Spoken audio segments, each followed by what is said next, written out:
So what we got here today is actually quite an oddball of the Gibson Les Paul lineup. This is a 1968 Les Paul Standard Goldtop. And we don't have time to go through the entire Gibson Les Paul history, but I will be comparing this to the other Les Paul reissues currently up on the site. By the way, happy 70th anniversary to the Les Paul. And you know, to the untrained eye, if you just go through all the Goldtops on the site, they kind of all just look the same. Until you start to dig a little deeper. And then this one especially stands out quite a little bit more for a couple of reasons. The first Les Pauls came out in 1952, but on the Gibson website the first reissue you can buy is a 54. That one's a little bit different from this in the fact that yes, it does have P90s, but it has the wraparound bridge and the fat 50s neck, which are the biggest distinguishing features. The 1956 is a little more like this one, and you might actually confuse them for the same thing at first glance. The 56 still has the P90s, but instead of the wraparound, it has the standalone bridge and a stop bar tailpiece. And then when you get to the 57, you start to get the more familiar Les Paul, two humbuckers, the standalone bridge, the stop tailpiece, and that's basically the most popular iteration of the Les Paul. Then they have the very odd jump in time, and then you arrive at the 68 Goldtop. Why is this one on here and what makes it special? Well, quite a few things. Number one, the most obvious difference is the peg head, and this is actually the easiest way to identify it, and I think the coolest part about it. You can tell this one does not have the normal Les Paul silk screen on the peg head. This one actually gets the crown inlay that's common on SGs and ESs.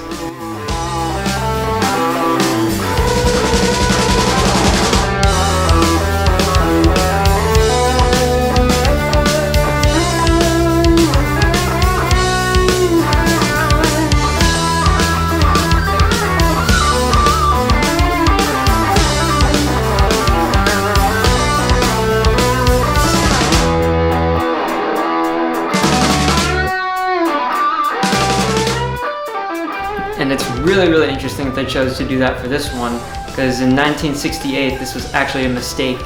An incorrect part number caused them to put the wrong veneer on the first run of 1968 Les Paul standards. Much like this guitar, I am also my parents' favorite mistake. You know, a lot of them made it out to the public and they kind of just ran with it. And those are extremely rare, and they corrected it pretty quickly, as you can imagine. So later in 68 and obviously by 69 they had that corrected, so all those Goldtops had the normal Les Paul peg head. And so Gibson actually chose to recreate that mistake, and I think that's really cool.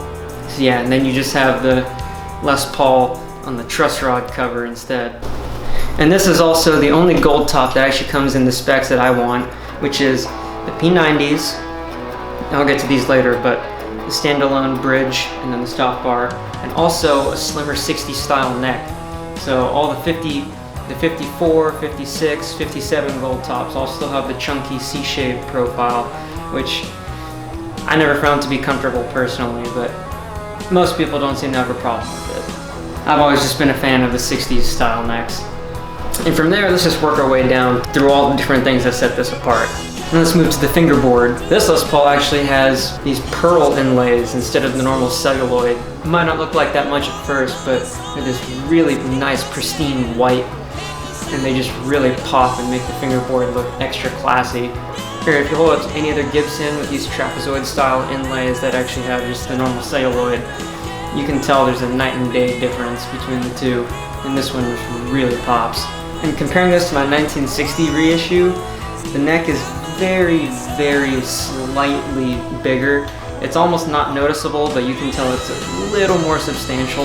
And on the website, they actually do mark it as an authentic medium C shape. I haven't felt all the different 1960 reissue necks, so there's the V1, V2, V3. I don't exactly know which V my 1960 is, but whatever it is, it's very slightly slimmer than this one, but this one just still feels fantastic to me. This is also the only Goldtop that features the medium jumbo frets.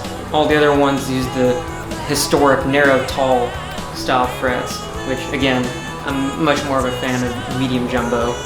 And probably the biggest distinction, which you might not notice right away, None of the hardware is aged, and the gold on this is actually a slightly different hue. Unlike the other historic reissues, this one actually looks a little more pristine because they don't use the aged nickel hardware, they use chrome hardware, and it's not a VOS finished guitar.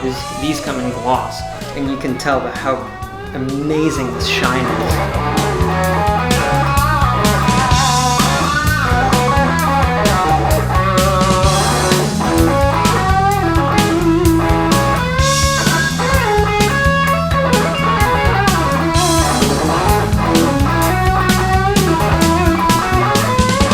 Yeah, I personally like it better than the 50s Goldtops, but you know, to each his own. This is another little unique thing, that this is the only gloss Goldtop you can get standard. And I know I said in the last video about how much I like that aged patina look on my 1960 reissue, but I actually do quite prefer this one pristine looking. It's just classy.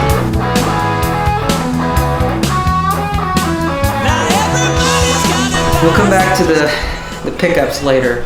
Yeah, they're basically just the same custom soap bars you get in the 54 and 56. So we'll skip over to the bridge. This is an interesting little thing actually, but the saddles are actually nylon. You know, there's probably a hotbed of debate online about people yelling death threats over whether nylon is better or worse than metal saddles, but I probably don't want to get involved in that. So I'll just leave it at that. I think it's a nice little touch. Sustain-wise, I don't know how much of this is actually to do with the nylon saddle, but the sustain isn't quite as good as my 1960, but that could just be from a myriad of factors, from the pickups to the setup, nut, string tension. There's an infinite amount of things, so I'm not going to chalk that up to the saddles. And it's a lightweight aluminum tailpiece as well, so not like the heavier nickel ones found on the other reissues. Another minor detail, this one does not come with the historic amber Catalan switch tip. This one just comes with the normal cream one, which not a big loss, but you know, those historic amber switch tips are a little expensive, but I'm not missing it. I think it looks better like this anyways. And then the knobs here, it's not the historic speed knobs. These nice top hat style knobs with the silver inserts, just a little more modern looking. And I actually prefer these as well. So then, like I mentioned, it is the same pickups you get in the 56 and 54, but the capacitors are different. A very, very highly debated thing on the internet, but you know, after working with electronics for enough amount of time in the audio world, I'm of the school of thought that capacitors are capacitors. A 67 microfarad cap is just a 67 microfarad cap, no matter if it's a Black Beauty or a Bumblebee or a paper and oil or whatever the hell else type of capacitor. I think what most people hear differences is actually just the tolerance of the actual cap. So that 67 has a plus or minus 20 or a plus or minus 10 associated with that value. So they might find one that's pushed towards the extreme end of that value, and they'll really like the way it changes the tone compared to one that's on the other side of the spectrum. But again, I'll leave it at that. And then the last minor detail that doesn't really matter to me that much, but the tuners are the Kluson Deluxe styles, so they're not the single line, single ring type tuners that you see on a lot of the other reissues, but minor detail, potato, potato. Doesn't really matter that much to me. And can we just take a second to admire this wonderful 70th anniversary medallion, this one-piece mahogany back. It's a more natural colored filler, so you can just see the regular color of the mahogany. It's not aniline dye. And yeah, that's a pretty quick overview on why the 68 is special and why I especially like it. Yeah, so is it light years different than the other Goldtops? I guess you could argue not really. And they're mostly the same except the pickup and bridge and tailpiece choices, but this one definitely sets itself apart in quite a few ways.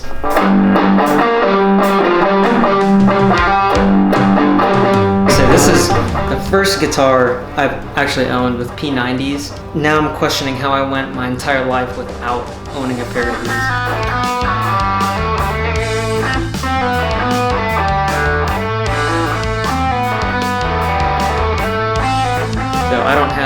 huge basis of comparison. I've played a couple of guitars with P90s before, and I thought they were pretty good, but I haven't played a whole lot of them, as they're definitely not the most common type of pickup, and most everything else I own has humbuckers in it. Yeah, these are just absolutely phenomenal. Definitely a different sound from my RO. Actually, not surprisingly, not a whole lot brighter, but definitely more aggressive, and it has this snarl to it when you're distorting it that just sounds amazing to me. Overall output is not as high as a humbucker, go figure, and you can tell it doesn't push the amp quite as hard. It's not all about just output. The way this one does break up, oh my god, I can't get enough of it. Definitely not going to replace my RO, and actually I'd use them for quite different things, but I'm thoroughly impressed with the articulation and clarity on this P90s. Again, you can play them clean, distorted, anywhere in between, and they just hold up. Under heavy distortion, they do still hum a little bit, go figure. So you do got to be a little more careful with high gain situations, because they do get a little noisy, but water is wet. Yeah, so really sweet mids. It, again, doesn't have that really annoying high end, even under high distortion, that I hate. It tames that ice picky, ear fatiguing sound really well. It sounds great in the bridge position, but in the neck position, it's one of the best neck pickups I've ever played. Regular single coils, humbuckers, whatever. It's one of the least muddy neck pickups I've ever played, so depending what sound you're going for, that could be a bad thing. Like I said, I've never used a neck pickup as much as this. That does say a lot. Like I mentioned, it does have a little less sustain than my 1960 reissue. Again, I can't blame that completely on the pickups. I'm sure they have a pretty significant impact on the sustain, but it could be quite a few different factors. Really nice, unique sound, and a very nice refresher from just playing a bunch of humbuckers all day and just regular single coils. So, can't believe I went this long without owning some P90s. And this is a motherfucking rock and roll machine.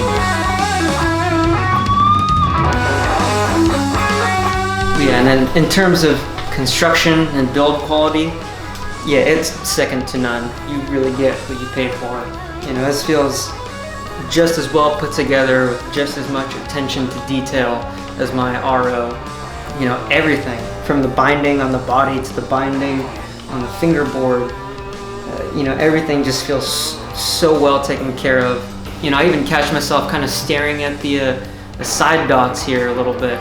You know, these things aren't even painted on. These are actually drilled tortoise shell materials used to make these side dots. Nice pretty little thing to stare at while you're playing. Same thing that you get on the 1960 reissue, and I'm sure a lot of the other reissues. They go to great lengths to just make these things look phenomenal. So what I actually can't believe is that this is $1,700 less than my 1960 reissue. To be honest, if you just gave them to me blindfolded and let me play through both, hands down, I would put them in the same price category. I genuinely can't believe this plays in the same caliber as my 1960. I wouldn't replace either one with the other because they're such different sounds and different feels. I for sure could not say that the 1960 is better than this one, and especially not $1,700 better. I mean, yeah, this is the same price as the R6 and the R7 compared to the other, the 58s through the 59 and the 60.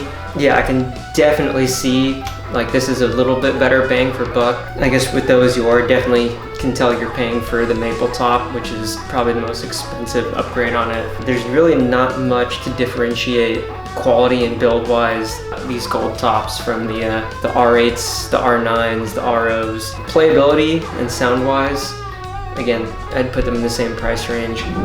You know, you don't get the crazy flame top, but you know, this one piece mahogany body, one piece mahogany neck.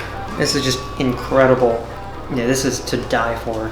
The medallion, the switch plate medallion, just one of the most gorgeous things I've ever seen. Totally unnecessary. Again, most people never see you with it, but you know, this is crazy. And then the binding here in the cutaway is even historically accurate with how thick it is, and they recreated that perfectly.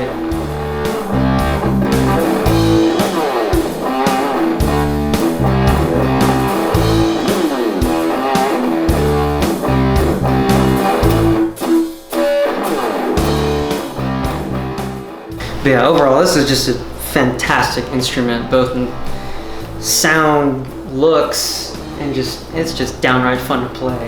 You know, it ticks all the boxes, gave me that I could not put this down feeling. Same thing with my 1960 reissue. It's like I don't even know which one to play more.